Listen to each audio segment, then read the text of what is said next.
Hello my crafty peeps, it's Cheyenne from ecdesignstudios.com. For a full list of products used in all the dimensions, visit my website. Follow me on Facebook for all the latest news and Instagram for sneak peeks and to see what goes on behind the scenes. All links can be found in the description bar. Welcome to day 8 of my 12 days of Christmas. It's going by so fast, which makes me a little nervous. I hope I'm going to be ready for Christmas. Alright, so today's project's going to be kind of quick. It is actually helping me get ready for Christmas. I am going to show you how to make these cute little boxes. Now these I'm going to put in the kids' Christmas stockings and fill them with goodies so that, you know, when they pull them out they have another thing to open. And these are really fun too because they can kind of explode out. I'm going to try to do this. Paper is very fragile. So they kind of do this big explosion and then they fold back flat to a piece of paper. So that's kind of handy. You can adhere down the flaps, and I'll show you later what I mean by that, so that you get a more sturdy box, but then it's only going to, you know, open like a box. But anyway, let's get on to the things we're going to need. Okay, so first thing, I'm going to be showing you how to use the gift box punch board. Stampin' Up has a couple other punch boards, an envelope one and a gift bag one. I do have the gift bag one. I'm going to show you that at some point during the 12 days of Christmas, but this makes it so easy to make quick and easy gift boxes. You don't have to worry about it. It's pretty much, it's all here. So they even have a bone folder that they provide for you. It's great. Alright, I'm also using the Christmas, or Candy Cane Christmas stamp set. I'm going to use this border stamp here and the to and from. I just think that's just so elegant and sweet. Alright, we'll put that aside. I'm going to use the bow builder because I have a little princess that I'm making some of these boxes for too. Obviously my son, he will not be getting the bows on his because it does look a little, you know, Minnie Mouse with the bows, but that's fine. The little princess is going to love it. Alright, so I've already gone ahead and cut a tag out of Whisper White. Now if this is from the Tags and Labels framelits, if you were to line them up, 1 being the biggest, 6 being the smallest, I'm using the fourth one, the fourth smallest one, or the, you know, from, yeah, okay, yeah, I'm sure you get it, because I have no better way to explain that to you. Alright, so I already got that out of Whisper White. I'm going to be using Emerald Envy and Real Red Stampin' Pads. I've got a scrap piece of Real Red cardstock for the bow. Alright, let's get that stuff out of the way. And now for the box, I've got a piece of 6x6 Candy Cane Lane Designer Series paper. So for this size box, you can get 4 boxes out of one piece of 12x12 cardstock. What I love about the Stampin' Up! Designer Series paper is it's double-sided. So when you open it up, it's already decorated, and then you have 2 sides to choose from. I'm going with the peppermint on the outside. So that's nice that you have that option. The only Designer Series papers that don't have them are the foil ones, have the double-sided, are the foil ones in the Specialty Designer Series paper packs. It's a subtle distinction. Alright, so step 1, follow. Alright, I've got a 6x6 line, so I start on the small line. So you can see there's small, medium, large, extra large on all of these. Alright, so I'm going to line it up with the small first, and then you'll notice there's grooves in this. Alright, so you've got your vertical, your horizontal, and your diagonal. And you're going to score both of these each time you punch, and you're going to score the small diagonal. And then, you know, in case you're doing a bigger box, this does have a arm that reaches out, so you can do full, like 12x12 boxes. So that's a nice option too. Alright, so let me pop out the bone folder. So what you do is you just line it up in the corner, and then you are going to go ahead, push that down, and you're going to score all 3 lines. Now keep in mind the weight of your paper. This one is kind of a finer texture, so I'm not pushing too hard because I don't want to break it through. But if you're using like a heavier cardstock, you can really get those score lines in there. So, alright, I had it here. I'm going to take it 90 degrees do the other side, line it up, punch it, and then do my 3 score lines. Then again, 90 degrees, punch it, do my 3 score lines, and turn it, 90 degrees, punch it, and score lines. Next step, you're going to flip it over. And where your score lines are, it's very hard to see on the paper, but you're going to end up lining up the score lines to get these notches. Your score lines are already there. So, you just kind of line up your notches, and then you're just going to notch it. Again, 90 degrees, line up the score lines, notch it, 90 degrees, line up the score lines and notch it, 90 degrees, line up your score lines and notch it. And that's all there is to that. Now, on the punch boards, there's a reverse punch back here.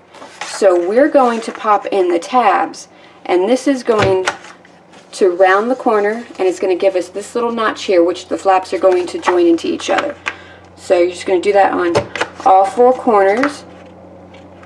If you were putting your box together a different way, you don't necessarily have to do this, but this is how I'm choosing to do it because I think it'd be fun for the kids. And I kind of like it when they have to like struggle to open up presents a little bit, because I'm a little sadistic that way, I guess. Alright, next step, we're going to go ahead and burnish all the edges. Well, not the edges, the score marks.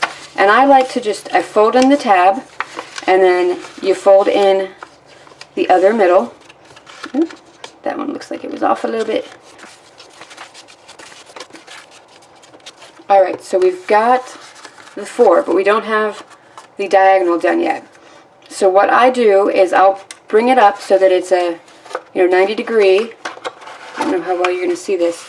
So it'll come in, and I'll just use my bone folder to just smooth that down. So it's already kind of there and set up for you. So I'm just taking it to the inside of the box so that line meets, and then I'm smoothing it down. And that way I'm going to have a flat surface to score it against, to make sure it's really a smooth line in there. Alright, now at this point, if you wanted to adhere these, you're just going to take your adhesive, I don't know how well you can see it, but you're just going to adhere it. Maybe I can show you on the outside of the box. Might be better. So they'll make the flaps, but they'll be on in the inside. And you're just going to glue your little triangle flaps down to the inside. So adhesive on both sides, glue it down.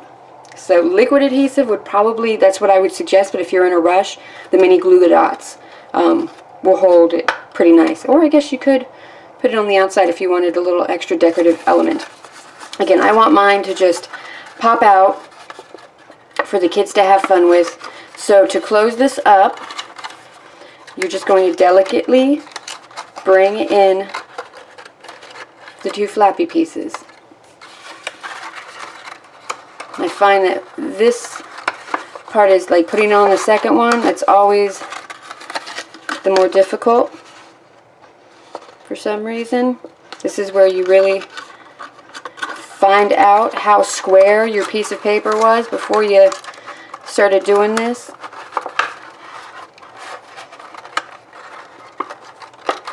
And it seems like I've got a line that's off over here.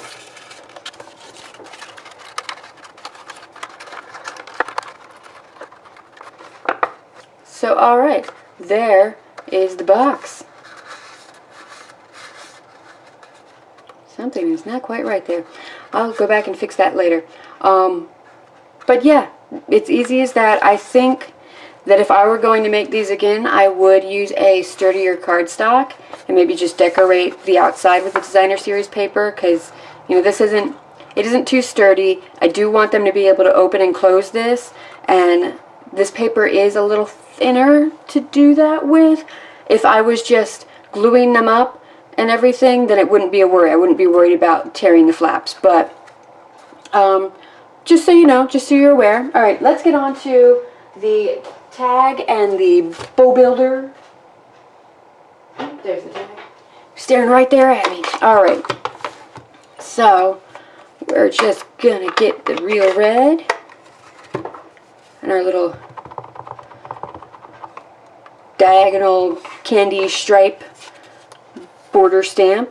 I'm gonna stamp this right on the bottom, just like that. I'm gonna close this up, otherwise things can get a little crazy in here.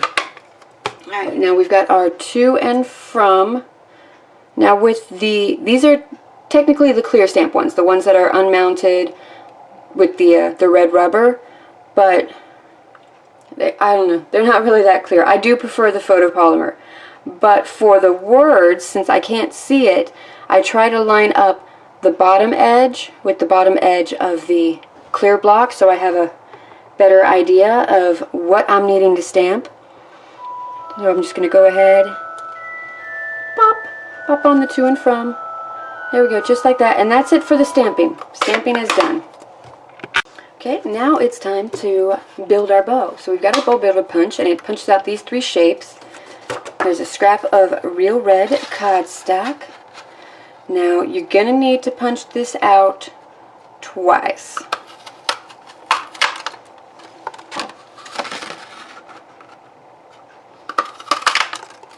And there we go. Push down, lock it up, they store flat. It's lovely. I love that about the punches. Otherwise, it's a kind of a pain to store punches because they're just everywhere. Alright, here's some tricks for your bow builder. You're going to take your bone folder and you're going to kind of bend it around, kind of like you're curling ribbon for your presents. You're just going to break up the fibers and get it to start giving that curve, because these 2 pieces are actually going to be your bow. Alright, I'm also going to share one of my crafting tricks with you. Now for these bits, these are going to be the ribbon tails. So I hold this like square piece here, and I'm just going to kind of pop it in so it has a little bit of a bend to it on the bottom. That's that.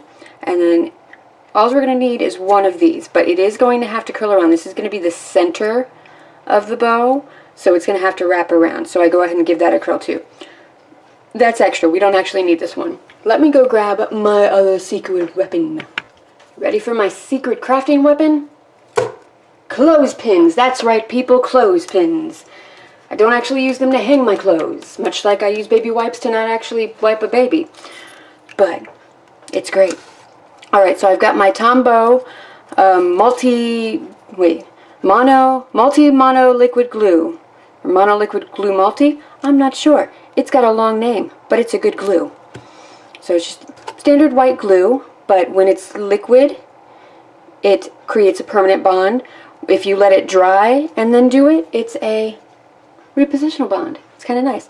Alright, so these pieces, you saw I'm just gluing the square bits together to create that bow loop. And then I'm using the clothespin to hold it on there. So I can, move on and I'm not having to hold it and hold it. Alright, next thing I'm going to do is glue together the tails. So, and just like so.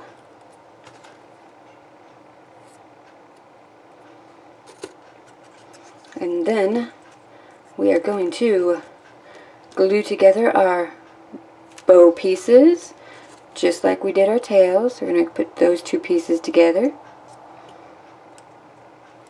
Pop it on. And now here's the fun part. We're going to pop this at the bottom, and then we're going to use that and pop it there. Then we're going to wrap that piece around.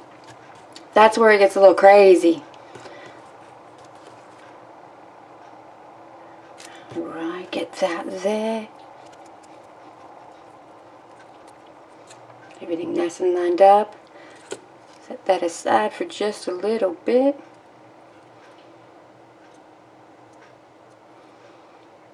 Now I know that these are going to have to go in, so I'm trying to make it like see in a little bit while this is kind of setting up. Alright, now I'm going to kind of put glue on both of these ends because they're both going to have to be secured, and just make sure that that goes on the back. Alright, there's our bow. I'm going to let it dry up for a little bit and bring back everything else in. Alright, so we've got our box, we've got our bow, we've got our tag. Now you can use the Tombow liquid glue to adhere the bow on, but I'm going to use a glue dot because I can. So I'm just taking it on the back. Ooh, they're stuck to me. The back of the bow, and right where like the hole punch would be, that's where I'm putting it. So that's that. Isn't that so cute? That is so cute. Okay, I had my moment. I'm done now. Alright, now obviously for my son, I'm not going to use the bow. I'm just going to put the tag on it and call it a day. I'm not going to adhere the tag on now, because that's what I'm going to do. I'm just going to put a glue dot and pop it over and then stick it in their stockings after I fill it with goodies. But it's not filled with goodies yet, so I can't do that. But yeah, that is all there is to that. You have a nice little paper box that was pretty quick and easy. Like that. This is pretty much real time here, so it's not going to take you long to whip out a whole bunch of these. And again, with the punch board, you can make different size boxes, whatever size you need. So that is it for today's project. Thank you so much for watching. If you liked what you saw, please remember to like and subscribe. If you're already a subscriber, welcome back. Great to see you here again. If you have questions, want to see a specific Stampin' Up! Product demo, or are interested in hosting a virtual party, feel free to contact me or leave a comment. You can contact me through my website if you need to. PDFs of all current Stampin' Up! Catalogs can be found on my website for download. But if you want your own paper copy that you can hold in your hand and mark up and go crazy with, all you have to do is place an order with me and I'll send those to you for free. Otherwise, you can get them, but there is a charge. I'm not sure about it. I should probably look that up. So that's it for today. Until next time, happy crafting and happy holidays.